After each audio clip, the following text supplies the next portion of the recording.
आइए आज बात करते हैं आलोक धनवा पर। आलोक धनवा नई कविता का एक ऐसा नाम है, एक ऐसा हस्ताक्षर है जो केवल एक कृति रचकर ही पूरे हिंदी साहित्य जगत में छा गए। ये है आलोक धनवा। इनका जन्म हुआ है 1948 मुंगेर, बिहार में। आलोक धनवा ने अपने जिंदगी के बहुत प्रारंभिक दिनों से ही कविताएं लिखना शुरू कर दिया था। उनकी पहली कविता जनता का आदमी 1972 में प्रकाशित हो चुकी थी। अब आप पूछेंगे कि इतने शुरू से लिखते हुए भी आज तक उनका केवल एक काव्य संग्रह ही क्यों प्रकाशित हुआ? क्योंकि वे कभी भी यश के पीछे नहीं भागे, क्योंकि वे थोक में कविताएं लिखते जाने के पक्षधर नहीं रहे। वे जनवादी कवि रहे हैं और एक ही कविता संग्रह में उनकी एक एक कविता एक संग्रह के बराबर होती थी। नई कविता पे आरोप लगते रहते हैं कि लोगों को ये याद नहीं रहती, लेकिन आलोक धनवा की कविताएं इतनी सुंदर होती थीं कि छंदबद्ध न होने के बावजूद लोगों को ये याद रह जाती थी। भागी हुई लड़कियां, छतों पर लड़कियां, ब्रूनो की बेटियां, ये वे कविताएं हैं जो लोगों की जबान पर एक बार में चढ़ गईं, जिन पे लंबी लंबी चर्चाएं हुई। ऐसी कविताएं इससे पहले ना देखी थी न सुनी थी हमने। तो अन्य कवियों की तरह वे बहुत सारी कविता लिखने की बजाय अच्छी गुणात्मक चंद कविताएं लिखे और हिंदी साहित्य जगत में आज वे सर्वत्र छाए हुए हैं। उनकी कविता संग्रह का नाम है दुनिया रोज बनती है। आप देखिए कि जिस व्यक्ति की आंखों को लगे कि दुनिया रोज बनती है, वो भला पुराना हो सकता है? और इतनी एक संग्रह के बाद भी उन्हें इतने सम्मान मिले। उन्हें मिला राहुल सम्मान और बिहार राष्ट्र भाषा परिषद का साहित्य सम्मान भी उन्हें प्राप्त हुआ और कई सम्मान उन्हें मिलते रहे। उन्होंने कविताएं एक ही संग्रह में लिखी, लेकिन वे जनता से जुड़े रहे, वे छात्र छात्राओं से जुड़े रहे, वे कला से जुड़े रहे, वे पूरे देश में घूम घूम कर सांस्कृतिक और सामाजिक कार्यकर्ता के रूप में अपनी पहचान बनाते रहे। उन्होंने रंगकर्म को भी समय दिया और साहित्य संस्थानों में, अध्ययन मंडलों में अतिथि व्याख्याता के रूप में अपनी सेवाएं देते रहे। कुल मिलाकर उन्होंने अपने आप को कभी भी पाठकों से, छात्रों से दूर नहीं किया। आलोक धनवा नई कविता के एक परचम लेकर वो चलते रहे और जनता की आवाज बुलंद करते रहे। एक पुरुष होकर भी स्त्रियों के मन की बहुत गहरी समझ थी उन्हें। चलिए अब बात करते हैं आपके पाठ्यक्रम में जो कविता है पतंग। पतंग एक लंबी कविता है, लेकिन आपके पाठ्यक्रम में उसका केवल तीसरा भाग ही सम्मिलित किया गया है। ये पतंग है, आपने देखा होगा, उड़ाया होगा, उड़ाते होंगे। पतंग भारत के संस्कृति का हिस्सा रहा है और पतंग हमें जोड़ता है हमारे बालपन से, हमारी किशोरावस्था से, जब हमारा मन उड़ता है आकाश की ऊंचाइयों पर, जब हमें कोई चिंतन नहीं होता, जब हमारा मन किसी भय से आक्रांत नहीं होता। उत्साह, उमंग की कविता है पतंग। बाल मन की कविता है पतंग। बाल मनोविज्ञान की कविता है पतंग। तो चलिए आपको ले चलती हूँ पतंगों की रंगीली दुनिया में, जहाँ है रंग बिरंगी पतंगे, चमकीली आवाजें, मृदंग बजाते हुए बच्चे और छतों के किनारे पर लटकते हुए, खौफ न खाते हुए बच्चों की अद्भुत चमचमाती रंगीली दुनिया। पतंग। पतंग। आलोक धनवा। सबसे तेज बौछारें गईं, भादो गया, सवेरा हुआ, खरगोश की आंखों जैसा लाल सवेरा। शरद आया पुलों को पार करते हुए, अपनी नई चमकीली साइकिल तेज चलाते हुए, घंटी बजाते हुए जोर जोर से। चमकीले इशारों से बुलाते हुए, पतंग उड़ाने वाले बच्चों के झुंड को चमकीले इशारों से बुलाते हुए, और आकाश को इतना मुलायम बनाते हुए कि पतंग ऊपर उठ सके। दुनिया की सबसे हल्की और रंगीन चीज उड़ सके, दुनिया का सबसे पतला कागज उड़ सके, बांस की सबसे पतली कमानी उड़ सके, कि शुरू हो सके सीटियों, किलकारियों और तितलियों की इतनी नाजुक दुनिया। पतंग से एक दृश्य उभरता है आंखों के सामने। ये नीला आकाश और उस पे ऊपर उड़ती हुई पतंगे, एक डोर से लटकी हुई पतंगे, ऊंची, बहुत ऊंची उड़ती हुई रंग बिरंगी पतंगे। और उसके साथ हमारा बाल मन हमें लेके जाता है हमारे बचपन के दिनों में, किशोरावस्था के दिनों में। ये उसी समय की, उसी दौर की कविता है पतंग। सबसे तेज बौछारे गईं, भादो गया, सवेरा हुआ, खरगोश की आंखों जैसा लाल सवेरा। देखिए, इसमें आलोक धनवा कह रहे हैं कि सबसे तेज बौछारे गई, मतलब वो दिन चले गए जब बारिश सबसे तेज रूप में हमारे सामने आती है। हिंदी में कहते हैं सावन का महीना और भादों का महीना, और भादों के बाद बारिश लगभग बंद हो जाती है, और जब सुबह होती है तो इतनी खुशनुमा होती है, कोई बादल नहीं, किसी प्रकार का कोई अवरोध नहीं, स्वच्छ सुंदर नीला आकाश और उससे उगता हुआ लाल सूरज। जो सुबह होती है ना, वो लाल होती है। और उसको आलोक धनवा ने कितना सुंदर बिंब दिया है कि खरगोश की आंखों जैसा लाल सवेरा। ऐसा बिंब हिंदी साहित्य में कहीं अन्यत्र नहीं मिलता। खरगोश की आंखें देखिए बच्चों, लाल होती हैं, पर वो लाल सुंदर लगता है। और शरद ऋतु का प्रातः भी लाल होता है। अब इसमें खरगोश को क्यों रखा गया?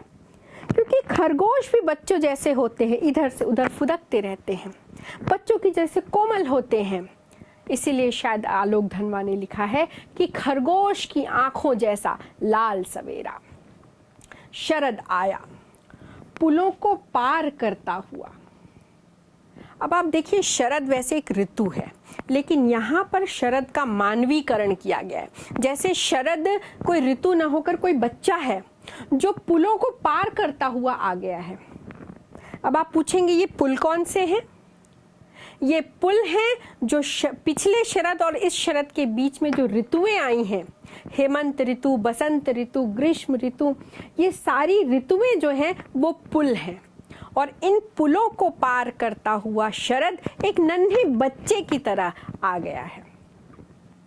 शरद पर कई कविताएं लिखी गई हैं, लेकिन शरद यहाँ पर भारी नहीं पड़ रहा, बल्कि शरद यहाँ पर एक बच्चे की तरह उसका मानवीकरण करके आलोक धनवा जी ने यहाँ पर प्रस्तुत किया है। अपनी नई चमकीली साइकिल तेज चलाते हुए। आपने देखा होगा कि बच्चे जब साइकिल चलाना शुरू करते हैं तो बहुत तेज चलाते हैं, और ये जो शरद आ रहा है वो भी अपनी नई साइकिल में आ रहा है। कैसी साइकिल? नई चमकीली साइकिल। अब इसे चमकीली साइकिल क्यों कहा गया है?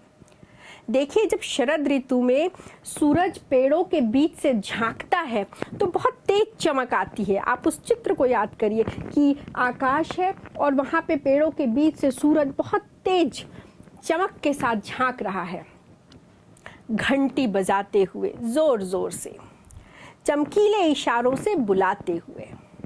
तो शरद जो कि पुलों को पार करता हुआ तेज साइकिल चलाता हुआ आ रहा है, वो घंटी बजाते हुए जोर जोर से। क्योंकि घंटी बजाने का अर्थ ये है कि जब ये ऋतु आती है तो बाल मन में इतना उत्साह, उमंग होता है कि बच्चे जोर जोर से आवाजें करते हुए बाहर निकलकर खेलने लगते हैं। और ये जो सूरज हमें झांक रहा है वो चमकीले इशारे कर रहा है। आप देखिए, जब बच्चे एक दूसरे को बुलाते हैं तो कुछ इशारा करते हैं ताकि बच्चे एक दूसरे की बात समझ लें पर बड़े न समझ पाए। यहाँ पर जो सूरज भी है वो भी बच्चों को अपनी चमक के साथ, क्योंकि 3-4 महीने से बच्चों ने सूरज देखा नहीं है, सूरज कभी छुपता है, कभी निकलता है, कभी बारिश होती, कभी अंधेरा दिन होता है, तो आज जब सूरज निकला है तो ऐसा प्रतीत होता है जैसे वो बच्चों को चमकीले इशारे कर कर अपनी ओर बुला रहा है और बच्चे निकल पड़ते हैं खेलने के लिए। पतंग उड़ाने वाले बच्चों के झुंड को चमकीले इशारों से बुलाते हुए, किन्हें बुला रहा है सूरज? उन बच्चों को जो पतंग उड़ा रहे हैं।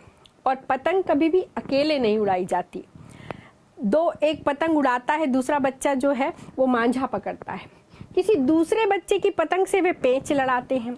इस तरह से पतंग हमेशा समूह में उड़ाई जाती है। झुंड मतलब समूह। तो पतंग उड़ाने वाले बच्चों के झुंड को जो अब तक तलाश रहे थे कि कब सूरज फिर चमकेगा और आकाश फिर साफ होगा तो हम पतंग उड़ाएंगे, उन्हें ये सूरज बुला रहा है चमकीले इशारों से। अर्थात अपने चमकीलापन बच्चों को आकर्षित करता है। छोटे बच्चे जो होते हैं वो डल चीज़ें पसंद नहीं करते, बेरंग चीज़ें पसंद नहीं करते, बल्कि चमकीली चीज़ें पसंद करते हैं। तो ये सूरज उन्हें बुला रहा है और आकाश को इतना मुलायम बनाते हुए कि पतंग ऊपर उठ सके। आकाश मुलायम, ये देखिए एक नई उपमा यहाँ पर आलोक धनवा जी दे रहे हैं कि आकाश, जब गर्मियाँ थीं तब आकाश कठोर लगता था, जब बारिश थी तो आकाश पनीला लगता था, लेकिन आज आकाश मुलायम लग रहा है। ये मुलायम उपमा भी बच्चों के अनुसार दी गई है, क्योंकि बच्चों को मुलायम चीज़ें पसंद हैं और इसलिए आकाश मुलायम बना है ताकि पतंग ऊपर उठ सके। यदि आकाश मुलायम नहीं रहेगा तो पतंग उससे घबराएगी और ऊपर जाने की बजाय बीच में ही कहीं रुक जाएगी। दुनिया की सबसे हल्की और रंगीन चीज उड़ सके। देखिए, पतंग ऊपर आसमान में उड़ सके। पतंग है क्या? दुनिया की सबसे हल्की और रंगीन चीज। यहाँ पे कविता दूसरी बात भी कह रहे हैं यहाँ पर कवि कि अगर हमारा मन सबसे हल्का रहेगा, किसी प्रकार की ईर्ष्या, द्वेष या किसी मैल से हमारा मन भारी नहीं रहेगा, तभी हम ऊपर आसमान में उड़ सकते हैं। पतंग को इसीलिए यहाँ पर कवि कह रहे हैं कि दुनिया की सबसे हल्की और रंगीन चीज। हमारे मन में जितने ज्यादा रंग होंगे, प्रेम के, करुणा के, दया के, उतने ज्यादा हम ऊपर आकाश में उड़ सकेंगे। तो यहाँ पर कवि पतंग के माध्यम से मानव के हृदय की भी बात कह पा रहे हैं। दुनिया की सबसे हल्की और रंगीन चीज उड़ सके, दुनिया का सबसे पतला कागज उड़ सके, बांस की सबसे पतली कमानी उड़ सके। आप देखिए यहाँ पे आलोक धनवा जी कह रहे हैं कि जो सबसे हल्का कागज है वो उड़ता है, जो सबसे रंगीन कागज है वो उड़ता है, और दुनिया का सबसे पतला कागज उड़ता है, बांस की सबसे पतली कमानी उड़ती है। यहाँ पर आपने देखा होगा जो पतंग का जो कागज होता है वो बहुत पतला होता है, इसीलिए वो आकाश में इतना ऊपर उड़ता है। यहाँ पर कवि मनुष्यों के लिए भी कह रहे हैं कि जो सबसे कमजोर है, जो सबसे नीचे है, जो सबसे कमतर है, उसी में संभावनाएं हैं सबसे ऊपर उड़ सकने की। इसलिए बच्चों, कभी भी मन में हमें हीन भावना नहीं लानी चाहिए कि हमारे पास कुछ कम है, बल्कि इसे हमें एक यह सोचना चाहिए कि हमारे पास कुछ नया, कुछ अच्छा करने के लिए एक अपॉर्चुनिटी है, एक अवसर है। जब दुनिया का सबसे पतला कागज सबसे ऊपर उड़ सकता है, बांस की कमानी आपने पतंग में देखा होगा, जो पतंग को जोड़ती है वो एक पीछे उसके एक बांस की पतली सी कमानी होती है, उसे कमानी कहा जाता है, जो ऐसा दोनों तरफ उसे जोड़ती है। जब ये उड़ सकता है तो हम क्यों नहीं? ये बच्चों के मन में सकारात्मक संदेश देने के लिए आलोक धनवा जी ने लिखा है कि शुरू हो सके सीटियों, किलकारियों और तितलियों की इतनी नाजुक दुनिया। जब बच्चे पतंग उड़ाते हैं, जब बच्चे अपनी मौज में होते हैं तो वो सीटियां बजाते हैं, वो उत्साह से। ये कविता उत्साह की कविता है, उमंग की कविता है। और बच्चे जब हंसते हैं तो लगता है वो किलकारियां मार रहे हैं। और बच्चे पतंग के पीछे भागते हैं, बच्चे हर उस चीज के पीछे भागते हैं जो उड़ रही है। तितलियां, छोटी छोटी सुंदर सुंदर ये तितलियां, ये तितलियों की इतनी नाजुक दुनिया, क्योंकि तितलियां भी पतली हैं, छोटी हैं, सुंदर हैं, रंग बिरंगी हैं, पतंगों की तरह उड़ती हैं। पर ये जो बच्चों की दुनिया है, सीटियों, किलकारियों और तितलियों की दुनिया इतनी नाजुक। यहाँ पर फिर बाल मनोविज्ञान पर लेके जा रहे हैं आलोक धनवा कि बच्चे का मन जितना रंगीन है, जितना हल्का है, बिना किसी द्वेष ईर्ष्या भाव के, उतना ही नाजुक भी है। तो हमें बच्चों के मन पर किसी भी प्रकार का कोई बोझ नहीं लादना चाहिए, बच्चों के मन में किसी किस्म की कोई कड़वाहट नहीं भरनी चाहिए, क्योंकि जो उनकी नाजुक दुनिया है, अगर वो एक बार टूट गई तो दोबारा हम उसे बना नहीं सकते। जन्म से ही वे अपने साथ लाते हैं कपास, पृथ्वी घूमती हुई आती है उनके बेचैन पैरों के पास। जब वे दौड़ते हैं बेसुध, छतों को भी नरम बनाते हुए, दिशाओं को मृदंग की तरह बजाते हुए। जब वे पेंग भरते हुए चले आते हैं डाल की तरह लचीले वेग से, अक्सर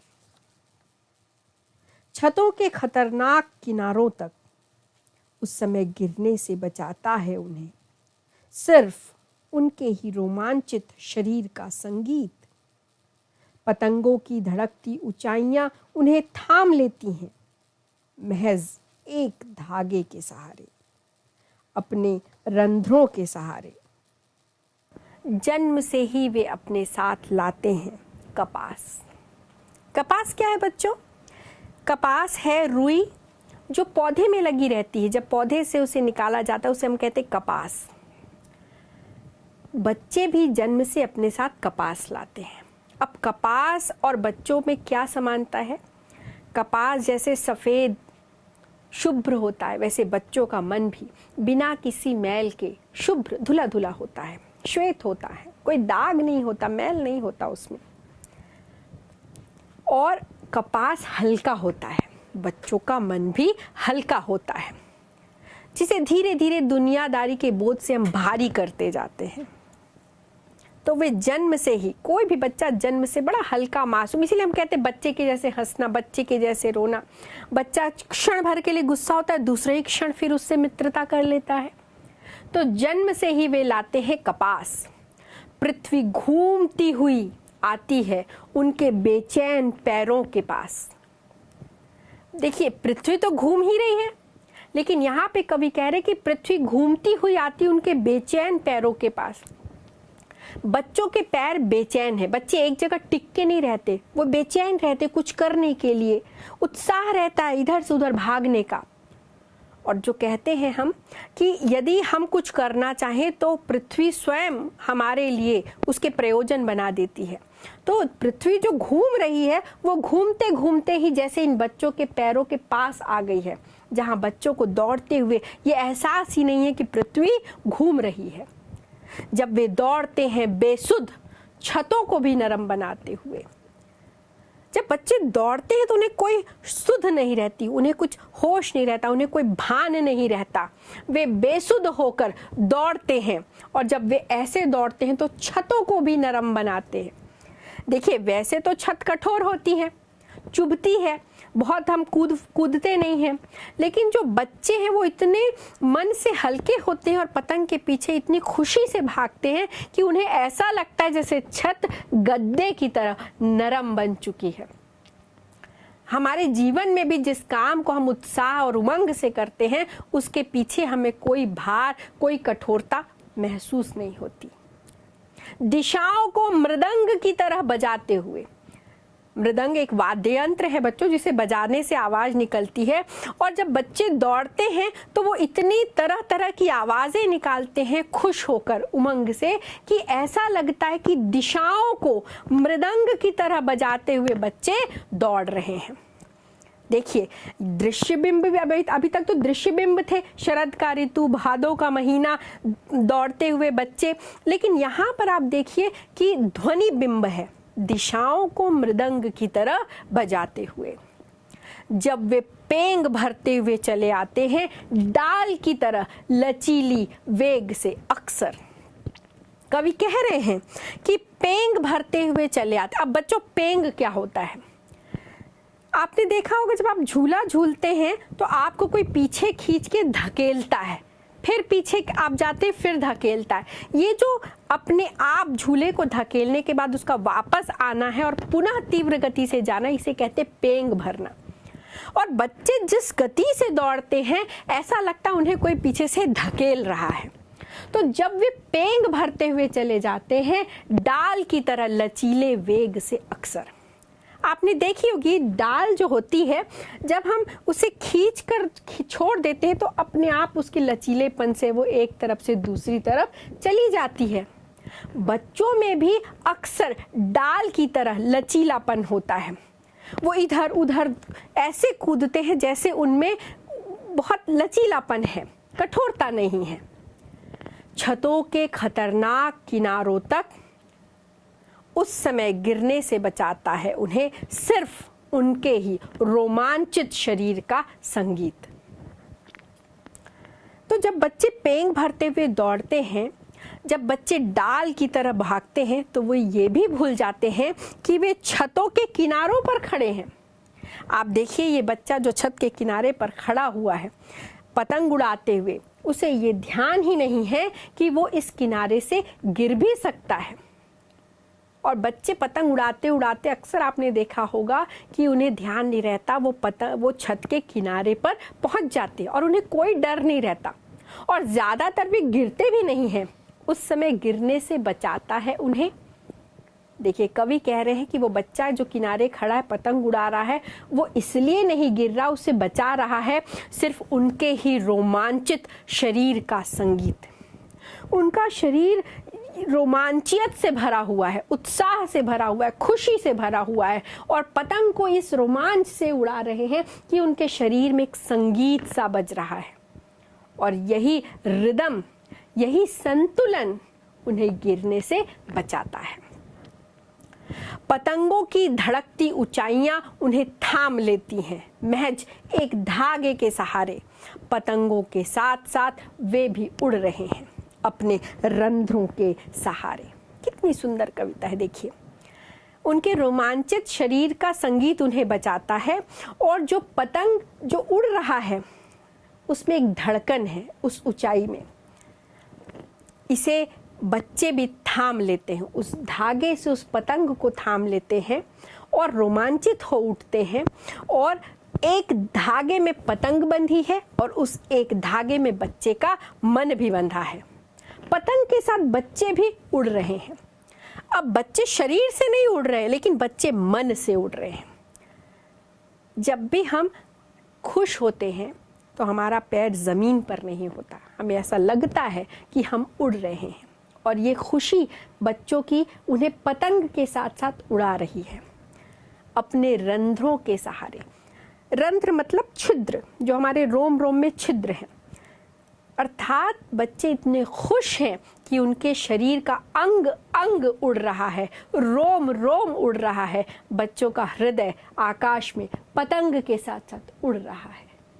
अगर वे कभी गिरते हैं छतों के खतरनाक किनारों से और बच जाते हैं, तब तो और भी निडर होकर सुनहले सूरज के सामने आते हैं। पृथ्वी और भी तेज घूमती हुई आती है उनके बेचैन पैरों के पास।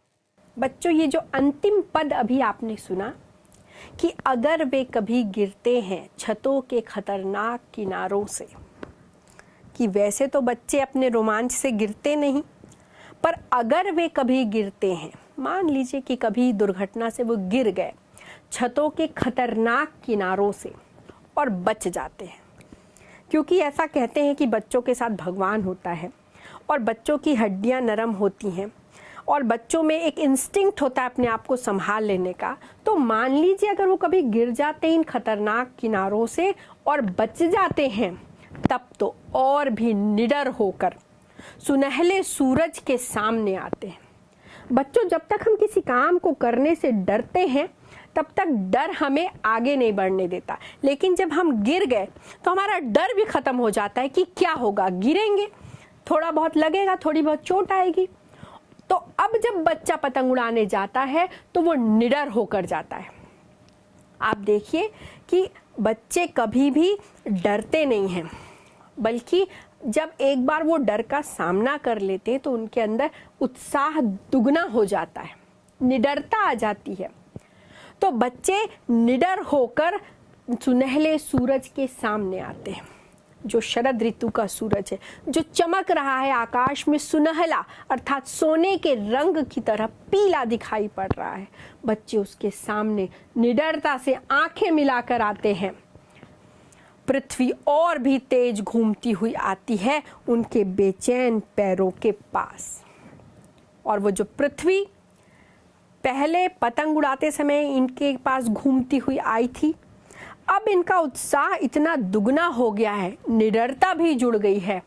और बच्चा जब उसके पैर में चोट है या हाथ में चोट है, उसे चोट की फिक्र नहीं, बल्कि वो जल्दी से जल्दी मौका ढूंढ रहा है फिर पतंग उड़ाने का। तो ऐसे में पृथ्वी भी दुगनी तेजी से उसके पास आती है, उसके पैरों के पास। अर्थात सारी परिस्थितियां उसके अनुकूल हो जाती हैं कि बच्चा खुश होकर मासूमियत के साथ, उमंग के साथ फिर से पतंग उड़ाए। तो ये जो पूरी कविता आलोक धनवा की पतंग कविता है, ये पतंग कविता हमें हमारे मन को उस दुनिया में ले जाती है जहाँ मासूमियत है, भोलापन है, उछाह है, उत्साह है, रंगीनियाँ हैं, जहाँ पे बच्चों के खिलौने तो हैं पर प्रकृति के साथ, ऋतुओं के साथ, तितलियों के साथ, दिशाओं को मृदंग के जैसे बजाने के साथ बच्चों का एकात्म भी स्थापित हो रहा है। यहाँ पे पूरी प्रकृति का मानवीकरण है। पूरी प्रकृति जैसे एक मनुष्य की तरह बच्चों के साथ खेल रही है। ये आलोक धनवा की विशेषता है। और यहाँ पर जो बिंब हैं, दृश्य बिंब हैं, आंखों के सामने जैसे पूरे चित्र खिंच गए हैं। ध्वन्यात्मक बिंब भी हैं और स्पर्शात्मक बिंब भी हैं कि जैसे बार बार उसे लगता है कि छत मुलायम है या आकाश मुलायम है, नरम है। ये स्पर्शात्मक बिंब हैं। तो आलोक धनवा की ये कविता पतंग मानव मन की आकाश में उड़ने की सुंदर रोमांचित करने वाली कविता है।